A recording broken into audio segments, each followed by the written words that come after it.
Assalamualaikum warahmatullahi wabarakatuh. Bahasan kali ini mengenai manajemen kas. Manajemen kas ini merupakan bagian dari manajemen keuangan. Pada manajemen kas ini yang perlu diperhatikan ada tiga, yaitu kas, kemudian aliran kas, kemudian baru manajemen kas. Apa itu? Kas itu merupakan nilai dari uang kontan yang terdapat pada perusahaan, beserta apabila ada pos-pos lainnya yang dalam jangka pendek itu dapat diuangkan. Jadi kas merupakan salah satu dari beberapa aktiva lancar. Kas ini dapat dipakai segera mungkin dalam pembayaran untuk kewajiban jangka pendek perusahaan. Kemudian ada lagi aliran kas. Jadi aliran kas ini atau cash flow ini merupakan jumlah kas atau setara dengan kas yang ditransfer. Ini bisa ke dalam ataupun keluar dari perusahaan. Jadi aliran kas ini atau yang sering disebut dengan cash flow ini bisa diartikan sebagai uang yang didapatkan atau dikeluarkan dari perusahaan pada periode tertentu. Aliran kas ini semakin memperjelas berapa saja dana yang diterima ataupun juga yang dikeluarkan oleh perusahaan.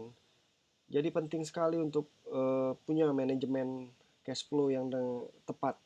Karena jika tidak, bisa jadi ini bisa berimbas pada manajemen keuangan perusahaan.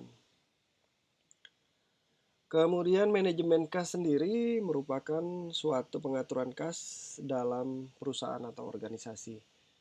Manajemen kas ini meliputi proses pemanfaatan kas untuk investasi, baik jangka pendek maupun jangka panjang. Jadi kemampuan untuk melakukan manajemen kas ini sangat penting, terutama baik untuk perusahaan baru ataupun perusahaan lama, meskipun perusahaan baru itu tidak terlalu besar, karena biasanya perusahaan ini mempunyai akses yang minim terhadap pinjaman, sedangkan untuk biaya dibuka ini operasional cukup besar. Jadi bijak dalam melakukan manajemen kas ini bisa membantu perusahaan dalam menghadapi hal-hal ataupun biaya-biaya yang bisa jadi tidak terduga. Kemudian tujuan dari manajemen kas ini, kita memanage kas ini adalah menjaga keseimbangan kas. Ini targetnya dua, yaitu likuiditas dan earning, target umumnya ya. Jadi manajemen kas ini tentunya bertujuan mempertimbangkan atas sebuah risiko dana imbal hasil supaya terjadi keseimbangan antara bisa jadi mempunyai banyak kas atau sedikit kas.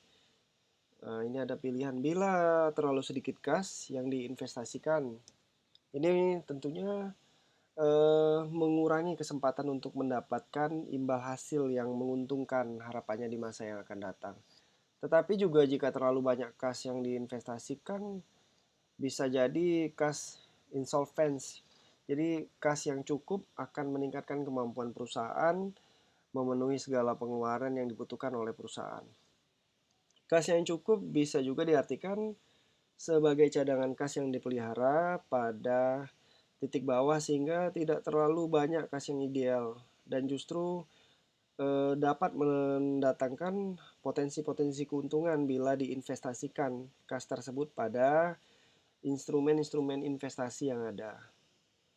Jadi target dari manajemen kas ini ada dua perihal. Yang pertama likuiditas dan earning. Likuiditas itu merupakan pemenuhan hutang lancar atau jangka pendek. Jadi manajemen kas perlu mengerti menjaga likuiditas dan kuantitas kas yang tersedia di dalam perusahaan untuk menjaga likuiditas perusahaan tersebut. Kemudian yang kedua earning. Jadi keseimbangan tadi, earning ini merupakan setiap pengeluaran perusahaan yang perlu bertujuan untuk mendapatkan hasil yang lebih besar dibandingkan dengan kas yang dikeluarkan. Untuk itu, manajemen perlu menjamin pembayaran yang dijalankan secara efektif dan tentunya efisien dan juga tentunya ekonomis. Kemudian aspek dari manajemen kas ini ada tiga, yaitu kas harian, budgeting, dan persediaan kas. Ini bagian-bagian dari aspeknya. Jadi yang dimaksud kas harian ini adalah administrasinya. Administrasi kas harian itu mengatur administrasi penerimaan dan pengeluaran kas, serta saldo kas akhir agar selalu disiapkan laporan kas yang baru. Kemudian yang sanggup juga menambahkan informasi mengenai struktur penerimaan, pengeluaran, saldo akhir kas jika apabila diperlukan. Jadi administrasi kas harian ini harus rapi. Kemudian aspek dari manajemen kas selanjutnya adalah budgeting kas. Jadi budget kas ini tentunya dibutuhkan di dalam menganalisa kegiatan perekonomian supaya bisa berjalan dengan baik sesuai dengan target dari perusahaan. Di dalam penyusunan budget kas, itu manajer keuangan memerlukan informasi secara menyeluruh mengenai waktu dan juga jumlah arus kas yang diinginkan, baik yang masuk maupun keluar di dalam suatu periode tertentu. Jadi, misalkan nih ada manajer keuangan menyusun budget kas itu selama 12 bulan atau 6 bulan. Jadi pada kasus ini manajer keuangan itu tentunya membutuhkan info terkait jumlah estimasi keluar dan masuknya kas selama periode tersebut. Jadi ini bagian dari aspek dari manajemen kas. Kemudian aspek selanjutnya yaitu persediaan kas. Jadi tentunya manajer keuangan pada perusahaan selalu mengusahakan supaya di dalam perusahaan terjadi aliran kas atau cash flow yang teratur. Untuk itu, aliran kas masuk itu perlu diusahakan seimbang dengan keluar, atau lebih tepatnya tidak terjadi kelebihan atau kekurangan saldo kas sisi internal. Jadi saldo kas yang berlebihan juga tidak bagus. Ini bisa jadi mengorbankan rentabilitas karena sejumlah uang kas yang tertanam itu tidak produktif. Sebaliknya, eh, kecuali terjadi kekurangan kas yang menyebabkan perusahaan tidak sanggup untuk menggerakkan operasinya dengan baik. Ini berarti perusahaan tersebut bisa jadi tidak sanggup memenuhi kewajiban yang perlu dibayar. Jadi persediaan kas ini perlu diperhatikan. Kemudian motif dari manajemen kas ini yaitu yang pertama transaksi, yang kedua siaga, yang ketiga untuk spekulasi, yang keempat untuk keseimbangan. Jadi kalau bertransaksi ini maksudnya perusahaan itu memerlukan uang tunai untuk membiayai kegiatan sehari-hari dari perusahaan. Ini bisa jadi untuk membayar upah operasional, tagihan, belanja barang, dan juga untuk membayar hutang. Kemudian motif siaga ini maksudnya berjaga-jaga. Ini mempunyai tujuan untuk bersiap-siap jika ada keperluan yang tidak terduga. Kemudian motif dari manajemen kas yang spekulasi ini maksudnya bisa mengakibatkan memakai sejumlah keuntungan. Jadi misalkan perusahaan menginvestasikan kas yang dipunyai terhadap sekuritas dengan harapan sesudah belanja sekuritas tersebut harganya akan naik. Oh, tapi ternyata sebaliknya. Jadi di sini maksud spekulasi ini, untung atau rugi. Jadi harus manajemen kasnya harus teratur dan ada di sini motif spekulasi. Kemudian yang keempat ini motif keseimbangan ini maksudnya motif ini berkaitan dengan misalkan ada keterpaksaan dari perusahaan yang meminjam sejumlah uang terhadap bank. Jadi maksudnya perusahaan ini telah meminjam sejumlah dana dari pihak bank, tetapi biasanya bank tersebut menentukan persyaratan bagi perusahaan yang ingin mengajukan pinjaman agar meninggalkan sejumlah dana yang ada di rekeningnya.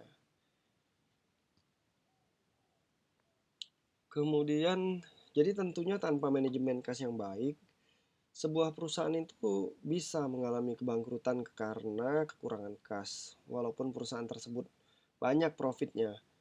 Karena situasi bisnis banyak ketidakpastian, maka dibutuhkan pengelolaan kas dan perencanaan kas yang baik.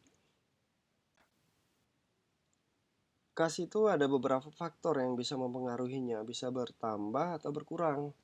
Jadi kas itu bisa bertambah, misalkan ada investasi yang diperoleh dari pemilik saham, kemudian ada hutang dari luar perusahaan, kemudian hasil dari usaha, penjualan, atau aktiva tetap. Kemudian ada lagi hasil perdagangan sama dengan penjualan, dan terakhir mungkin piutang di sini. Kemudian kas itu bisa berkurang akibat usaha atau misalkan ada pembiayaan dividen di sini yang mengambil kas, kemudian ada buyback saham, pembelian kembali saham. Ini kemudian adanya pemenuhan kewajiban seperti ada hutang dan bunga, kemudian apabila membeli aktiva tetap itu menyebabkan kas berkurang, dan juga kegiatan-kegiatan operasional lain serta mungkin ada hutang perdagangan. Jadi sekian penjelasan mengenai manajemen kas ini. Jadi manajemen kas ini menuntut perusahaan untuk mengatur penerimaan dan pengeluaran yang dilakukan sehingga perusahaan mengetahui jumlah kelebihan kas. Bisa harian, bisa bulanan. Jadi informasinya harus jelas. Jangan sampai perusahaan tidak tahu dan tidak dapat mengatur jumlah kas yang dipegang. Apalagi sekarang teknologi sudah canggih. Efisiensi bisa jadi tercermin pada manfaat yang ditimbulkan oleh manajemen kas, yaitu adanya visibilitas dari aliran kas, kemudian operasi yang terpusat sehingga dapat menekan biaya atau return yang lebih tinggi bagi perusahaan, dan tentunya yang terakhir adalah kepuasan. Jadi manajemen kas ini merupakan salah satu tindakan perusahaan yang penting untuk dilakukan secara berlanjut. Ini bisa baik bagi perusahaan kecil maupun perusahaan skala global. Jadi, oh iya, ukuran perusahaan ini salah satu faktor penentu kompleksitas dari manajemen kas. Tetapi pada intinya perusahaan itu kecil maupun besar tetap harus memanage kasnya dengan baik, eh, sehingga terinformasi dengan baik, sehingga bisa berjalan juga dengan baik. Terima kasih mengenai bahasan tentang manajemen kas. Assalamualaikum warahmatullahi wabarakatuh.